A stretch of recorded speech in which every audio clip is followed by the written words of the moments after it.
আমরা রয়েছি এখন ভুটানের টাইগার নেস্টের পাশে তাকসাং মোনাস্ট্রি। এটা ভুটানের সবচেয়ে একটা আশ্চর্যজনক এবং অদ্ভুত জায়গা। কারণ এই যে মোনাস্ট্রিটা দেখতে পাচ্ছেন, এটা এমন একটা জায়গাতে তৈরি রয়েছে, মানে দেখুন পাহাড়ের একেবারে খাঁজে, একদম খাড়া পাহাড় পাথরের, সেখানে এই একদম কোলে কিভাবে ওই মোনাস্ট্রিটা তৈরি হলো, এটা সত্যি একটা অদ্ভুত দেখার মতো বিষয়। এটা 1691 সালে গুরু পদ্মসম্ভব এটা তৈরি করেছিলেন। একজন সাধক ছিলেন, তাদের একজন সাধু পুরুষ ছিলেন বৌদ্ধদের, এবং তিনি এখানকার মানুষকে রক্ষা করতে, দানবের হাত থেকে বাঁচাতে তিনি এখানে বাঘিনীর পিঠে উড়ে এসে এখানে বসেছিলেন।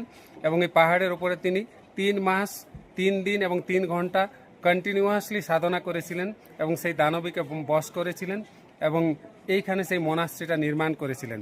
সেই 1691 সাল থেকে কন্টিনিউয়াসলি এই মোনাস্ট্রিতে ভুটানের মানুষ এসে থাকেন। মোনাস্ট্রিটা একটু জুম করে দেখাতে বলছি। দেখুন কত সুন্দর, অদ্ভুত এবং রহস্যময় সেই মোনাস্ট্রি। আমরা মোনাস্ট্রিতে কাছে যেয়ে আবার দেখাবো।